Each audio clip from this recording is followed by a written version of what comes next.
One day, I discovered my beloved husband, Mike, was having an affair. I was finally pregnant after years of fertility treatments.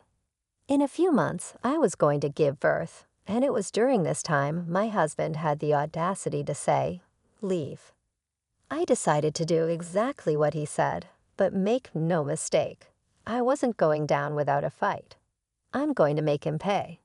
A man who cheats on his pregnant wife deserves to be punished severely. My name is Karen, and I'm 32 years old. I've been married to Mike for 5 years. We met when I was 26 and started dating shortly thereafter. He was really into me, and just 6 months later, we tied the knot. You could say it was a whirlwind romance. My dad owns a business where my husband and I met, thanks to my father's connections. Mike is considered a future CEO in the company. Don't get me wrong, I did love Mike, and our marriage was generally happy. But we faced a particular issue. We couldn't conceive a child for 3 years after our wedding. We remained childless. Societal pressure pushed us to start fertility treatments, and now, after 5 years of marriage, we were finally expecting our first child. When I found out I was pregnant, I immediately called Mike. "Mike, I just came back from the doctor, and guess what? I'm pregnant. It's our baby. We're finally going to have a baby." Tears welled up in my eyes, feeling like all my struggles had finally paid off. At last, my hard work had borne fruit. I'm pretty sure my voice was shaking over the phone, but my husband, Mike, didn't seem as thrilled as I was. "Well, that's good. That's good. Is that all you have to say after all I've been through?" "Well, we spent both time and money on this. It would be a problem if it didn't work out." "Don't talk like that. I left work to focus on fertility treatments because you said you absolutely want kids, Karen. You decided to go to those lengths yourself.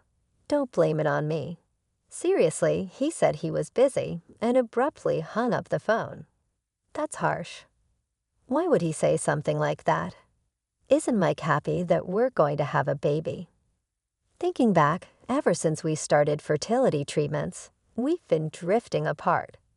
We used to argue less, but in the 2 years since starting treatments, we've been talking less, and the closeness we had has faded. Still, I persisted because I love Mike. But having him brush off my pregnancy announcement was a huge blow. Time has passed since the pregnancy was confirmed, and I've entered the stable period. Although it's called a stable period, it's not a time to let down your guard. I'm still experiencing morning sickness, and my worries are far from over. Even when I had to take early maternity leave because of severe morning sickness, Mike was still out drinking and enjoying himself. He doesn't help with chores, so I have to do everything myself. I've asked for his cooperation multiple times, but he always says, "I'm working outside." It seemed like he didn't care to see me suffering. One day, I couldn't take it anymore and decided to have a face-to-face conversation with him. I wanted him to change his attitude towards our life together. That night, he came home after midnight from another drinking party. I confronted him as soon as he walked in. "What time do you think it is?" He looked visibly annoyed by my question. "You're still awake. If you're having morning sickness, why don't you just go to sleep? Don't talk to me like that. Please be a little more cooperative." "What? I'm working so you can live comfortably, you know." "I appreciate that, but I'm also not feeling well. I'd like you to help with chores, even just on your days off." Then he let out a deep sigh and continued. "Look, being pregnant is not a disease. Why are you acting so needy? All I want is a peaceful life during my pregnancy. Really, you're unbelievable.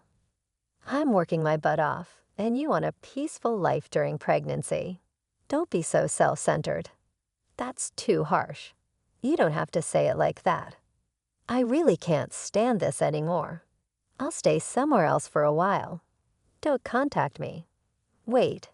Goodbye." My husband left the house with only the bare essentials, as if he couldn't hear my voice at all. Why is this happening? We were supposed to be excited about this pregnancy. How can he be so cold? Aren't spouses supposed to help each other when times are tough? I was shocked by his indifference, but even more than that, I felt angry at him. I tried to contact him several times, but he just snapped back, "Stop bothering me. Stay put until I call you." Since that day, he didn't come home for a while. Today, I was feeling awful with morning sickness and was lying down in my room. Then a call came in from an unknown number. Who could that be? If it's someone from work, their number should be saved in my phone already. With that thought in mind, I answered the call. "Hello." "Ah, you picked up. Is this Karen?" "Yes, it is. May I ask who's calling?" "Oh, me. I'm Betty, Mike's future wife." "Excuse me. Are you talking about my husband, Mike?" She laughed snidely over the phone. "Who else would it be? I mean, why else would I be calling you?" "What's going on here? Future wife. Mike is already married to me." "Yeah, so I'm calling to ask you to divorce him." "What? You've got some nerve." "I am pregnant. You know what a kid needs. A dad, right? So divorce him quick." "Bye. Wait a minute." She hung up, and no matter how many times I called back, she didn't answer. This future wife was likely a woman who had some sort of relationship with my husband. While I was struggling with morning sickness, he had been with another woman. I felt a wave of anger and sadness. I can't believe Mike was cheating on me. All those times he said he was going out for drinks must have been to meet her. I couldn't sit still and impulsively called my husband, who was at work. After about 8 rings, he finally picked up. "What do you want? You're so annoying. Can't you tell I'm at work? You knew I was calling. Why did you keep ignoring me?" "Whoa, Karen, what's the deal?" "I got a call from Betty." What did she say?" "I should divorce you." His demeanor changed as soon as I laid out the facts. He was physically shaken and at a loss for words. I knew then he had been unfaithful. "Looks like you were messing around with Betty. She's pregnant too, huh? What were you thinking?" "Shut up. That's none of your business, Karen." "Excuse me, we're married and I'm pregnant too." "So what? Betty actually gets stuff done around the house when she's with me, unlike you. Look, every pregnancy is different, you know." "Enough. Let's get this clear. Betty is my number one. I'm not interested in a middle-aged woman like you, Karen." I was at a loss for words, stunned by his outrageous comments. He continued, thinking he had the upper hand. "Betty is young, cute, and far more suitable for me than you are." "Are you delusional?" "Shut up. The cat's out of the bag. We're getting divorced, Karen." "Really?" "Of course. Get out. Betty and I are moving into the apartment. You don't belong here anymore." At that moment, an indescribable rage surged within me. "I don't belong here. How dare you? You're the one who cheated. I'm done. If you think you've got it all figured out, well, I have a mind of my own too." I made it clear to my husband, who thought he'd successfully manipulated me and was getting too confident. "I get it, then. I'm taking all the furniture and appliances." He sounded utterly dumbfounded. "Any problems with that? Don't mess with me. If you take everything, where will we live?" "I don't care. I bought all the furniture and appliances. You know what? No way. Forgot we moved here 2 years ago for the fertility clinic. You told me to buy what I wanted. Just leave the essentials like the washing machine and fridge." "Fine, but you'll have to pay for them." "What? Are you serious?" His irritation was palpable even through the phone. Finally, he yelled, "Fine, I'll pay," and hung up. Any chance of rebuilding our marriage was gone. I started packing my things.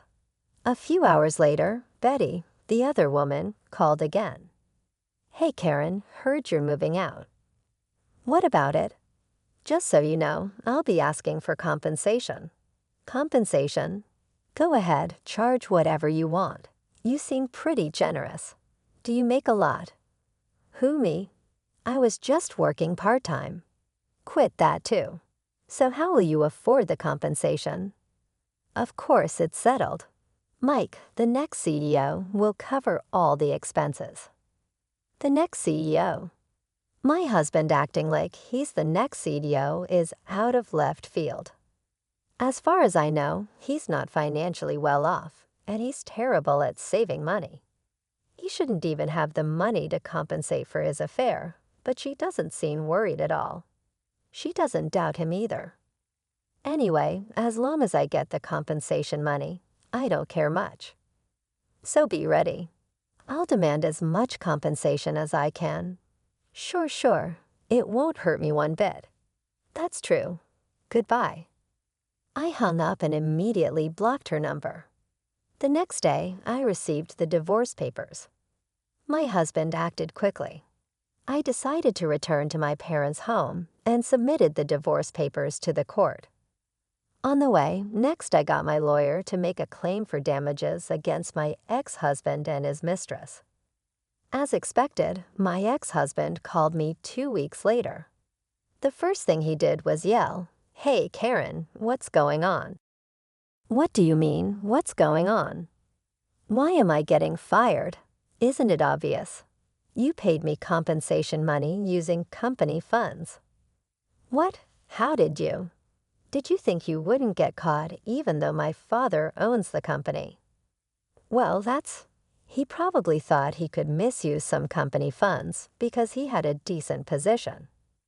I found it suspicious that he paid the full compensation amount right away, so I asked my father to investigate.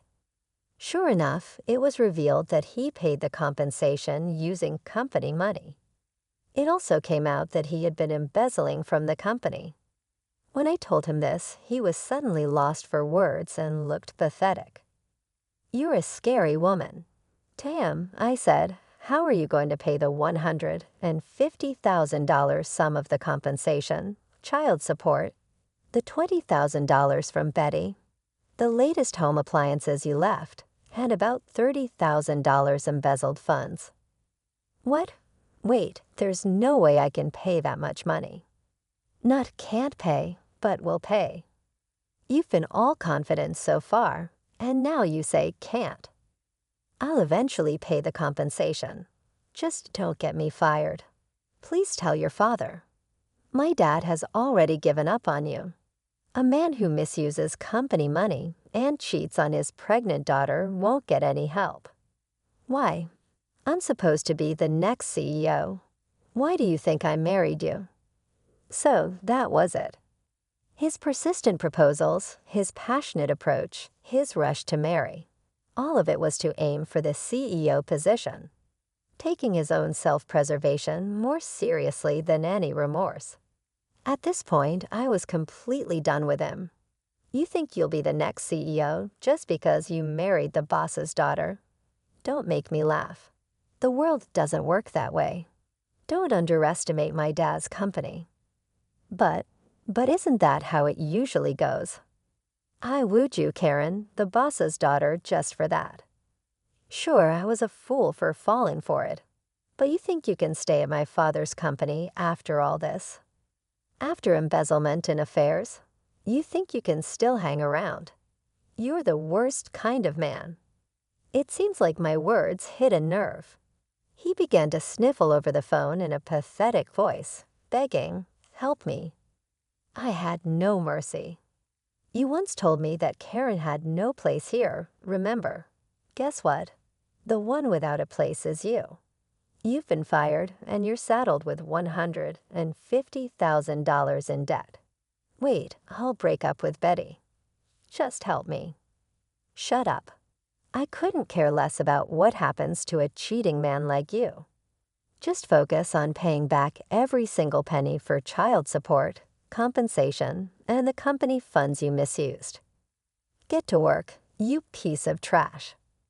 I hung up, blocked his number, and cut off all ties.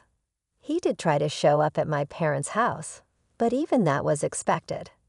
He couldn't even get to meet me. My parents turned him away. Eventually, he somehow scraped up the $150,000 in debt. When the other woman found out about the situation, she tried to end things, saying the baby she was carrying wasn't his, but his obsession was too much. He pressured her, saying, "Give me back the settlement money I paid." She resisted at first, but his relentless pursuit made her succumb to his demands. Eventually, they were pursued by debt collectors and forced into a life of extreme poverty incomparable to their previous situation. Meanwhile, I recently gave birth to my daughter. I was honestly worried if I could truly love a child fathered by that man, but that concern turned out to be unnecessary. The child I gave birth to is more precious and lovable than anything. Thank you for coming into this world. I'll make sure you're happy. I murmured gently, gripping my tiny daughter's hand. It doesn't matter who the father is. This child is unmistakably mine. I vowed in my heart to live my best life to make her happy. Big thanks to all of you for watching. If you liked the video, give it a thumbs up, subscribe, and hit the bell. Your support is awesome. See you in the next one.